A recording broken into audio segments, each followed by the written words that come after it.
জীবনে তো রান্নার প্রশংসা করলাম না, আজকে রান্নার প্রশংসা করব। তো মাহফিল শেষে বাসায় গেছে, স্ত্রী তাকে খাবার দিয়েছে, স্বামী খাবার খায় আর মিটি মিটি হাসে। স্ত্রী বলে, "এই,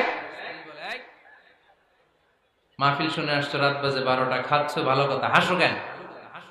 তো স্বামী বলে, হাসি এর কারণ হচ্ছে তোমার রান্নাটা আজকে এত মজা হয়েছে না জীবনে, আজকে বাড়াই বাড়াই কইতেছে, তো জীবনে এত মজার রান্না খাই নাই। রান্না মজা হয়েছে শুই না স্ত্রী তো রেগে গেছে। কি, গত 10 বছর ধরে তোমার রান্না করে খাওয়াই, একদিনও রান্নার প্রশংসা করলা না, আর আজকে পাশের ঘরের ভাবি একটু গরুর গোশতের তরকারি পাঠাইছিল। Likey